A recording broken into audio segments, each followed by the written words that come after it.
And then it came back on. And as it just comes on, as if by magic.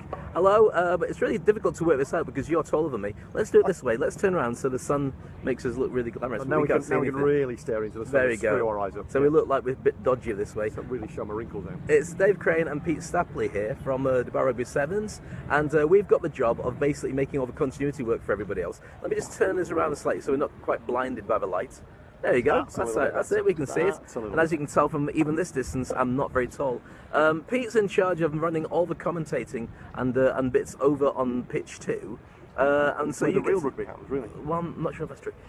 But you do get some amazing rugby, don't you, that people might miss if they don't. In fact, sell us pitch 2. Pitch 2 is superb. It is the place to be during the Sevens. If you want to come and watch a whole variety of different competitions, you can watch the under-19s, you can watch the international vets, the ladies, the women's World Series, international invitations. We have everything on pitch 2, and we go all the way through to the finals day on Saturday.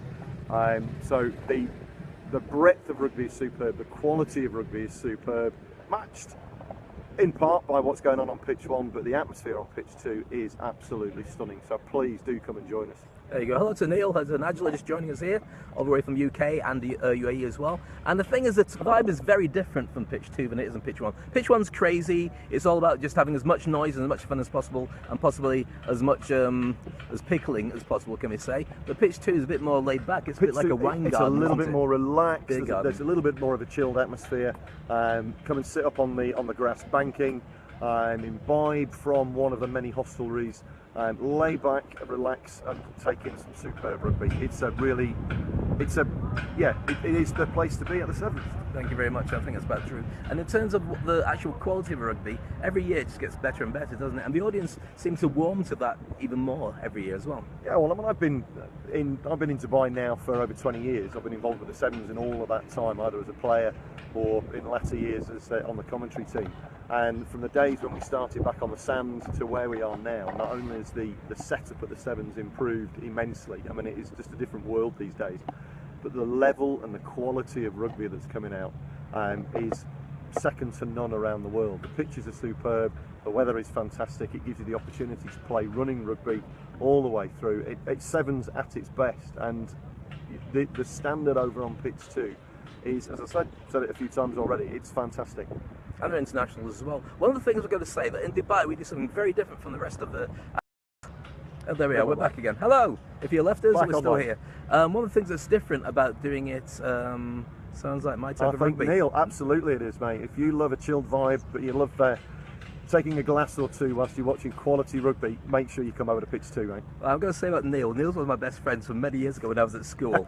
And Neil was always by far the smartest kid in the, without any effort. He had long hair, grew a beard, I think he used to draw the beard on, long before anybody else. But the thing is, Neil absolutely 100% without doing any work just got the best grades in the entire school. So one of those really annoying people. Yeah, went on to be a lawyer, he's now a politician, but every now and again he chills in just to see that I'm still employed, which is very nice. And Tyler has joined us. Tyler's actually going to be looking after the netball Sevens, which is rather cool, so we're going to have him joining our team. Hello to Claire, she's joining us. I wanted to say that this is one of the only events on the tour where the commentators speak live. Normally, they just make comments when somebody scores a try. So that must mean that the players are listening to your commentary. And we've actually had complaints by people saying, oh, the ball's being passed to the left-hand side, and they didn't know it was going to the left-hand side, so they run over there, listening to the commentary as though it's being coached. Yeah, you've got to be a little bit careful to sort of, you're trying to make comments rather than commentate, because of course, you don't want to give the players any clues about what's going on. You want them to be able to play head-up rugby, but the opportunity to make comments is on pitch 2 is just fantastic. If you're coming out to the Sevens, if you're involved in playing and you're going to be on pitch 2, please knock on the commentary box, hand me in a team sheet, give me those little nuggets that I can use about your teammates, and I'll make sure I get them out. I mean, Facebook's fantastic, but there's nothing better than the personal touch. All those little bits of gossip that you know will make people crushed and will never want to show themselves in public again, give it to Pete, he loves that kind of stuff. Yeah, I've already been told that I've got to give a shout out to General Ming, who's coming out to play with the Royals, and the General is currently at Loughborough University. General Ming, does he look like Ming the Merciless? I have absolutely no idea, but and Charlie Kingham, there you go, Charlie, I've given you a shout out, but you will be forever known throughout this weekend whilst you're on pitch 2 as General Ming. shameless plug. Now, you've done quite a few rugby sevens here. How many years have you done? Do you remember? Well, involved in the commentary team and in the entertainment side 5 years. Wow. Prior to that, my first sevens was 1994 on the sand down in Alloway. And you were playing? As a player. Won the sevens in 99, not the international. We won the Gulf League in 99, and then gave up the running around nonsense a few years ago. Yeah, it's not good for you, is it? Apparently your knees go when you get older, I've been told that. Your knees go, your hips go, it takes you till January to recover. And the only thing you can do is a Macarena, and we'll be testing that out this time. In fact, we've got tons of stuff. You're going to be joined by Josh Anderson, who's going to be joining us for the very first time on Pitch 2. Very old friend of mine, who used to work in the radio days of Channel 4 and so on. So anybody who knows Josh Anderson, then come and join us on Pitch 2. You get a chance to catch up with him. He's a super bloke, and he's got some great tunes lined up as well. But in terms of what they're doing on Pitch 1, load of stuff like last year, but we're joined by Sam, that's if you've already worked out from our Facebook, if you've had a look, and of course all the costumes. Now, you never get dressed up, do you? Is that because nobody gets to see you? Nobody gets to see me, but we do have the quality entertainment such as the mascots race. The mascots race happens on Pitch 2. So if you're in the mood, if you're fed up with seeing guys run and the ladies running around playing quality rugby, come over and see some blokes and girls make absolute fools of themselves in the mascots race.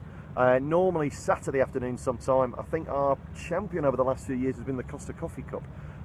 So somebody's got to knock him off his perch. Well, if it's possible to perch in a coffee cup, I don't know. Well, we'll see. And the one thing that we don't do is actually furries, which is people in mascots who have a different agenda. Google it now. Absolutely not. Don't Google it. Don't. Leave your comments when you see the imaging.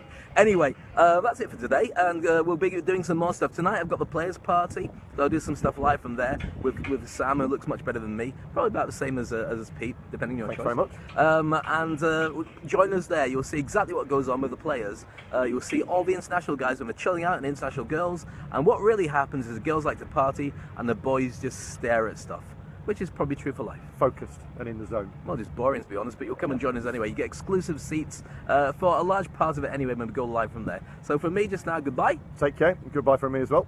And we'll see you over the weekend. Absolutely. Make sure you come down, get your tickets nice and early, and give us a shout when you're here. If you want to get me on Facebook, I'll be constantly checking on it. So if you've got a shout out for something that's not too embarrassing, not too boring, then let us know. Getting married, having a baby. No, don't have a baby. That would be really bad. But all the rest of it, Baby, then let us we've know. not had a baby at the sevens. We used to, but what used to happen, funnily enough, as he just about to sign off but doesn't do it, in the Wendy house, I'll just show you exactly what the Wendy house looks like. If I turn the cameras around, you should be able to get a view of the big stand here. Now you'll see the white area in the centre, just over there. You see where my fingers are pointing. Hopefully it's going to show up around about. Where are we? Can you see it there? Behind me on this side. Anyway, around about there, we used to have what was called the Lost Kids area, and it wasn't really the Lost Kids area. What would happen is when it came to the end of rugby, parents would just basically abandon their kids. Why? Because they just forgot they had them.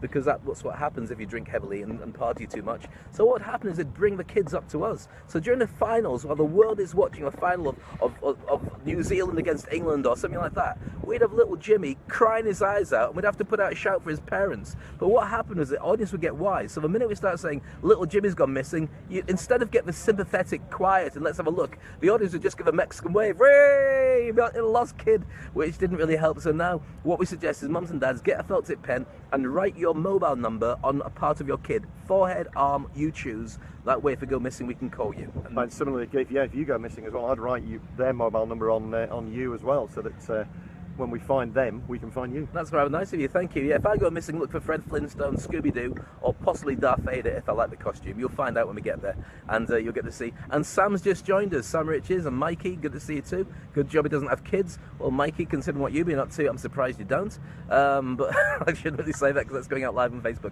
Right, if you've got things to join us and comments to make, then always leave them underneath. We'll be Instagramming a fair chunk of this as well, and going out live across the world. So there we go. Neil's dad, my dad left me at Darlington Rugby Club once. Well, Neil, I know how you feel because my mum left me at my sister's ballet when I was 3 years old. But there you go. It's not affected me at all in any way, shape or form. You've had to think about tights so far ever since, but I can understand that. Sam's saying hi. She's busy getting ready for the players' party. She'll look glamorous today, and she'll look amazing. So you make sure that you watch her. We'll be doing some bulletins from there, and you get to see everything going on. Plus belly dancers. I mean, what else could you possibly want at a players' party? But I think it's not like proper rugby. We all used to have bellies then, but now they're all super athletes, aren't they? They are indeed super athletes. Yep. There's no forwards involved in sevens. No, not at all. Anyway, but join us there. there. That's it from us. Have a wonderful day, and we'll catch you at the sevens. Bye. Take care.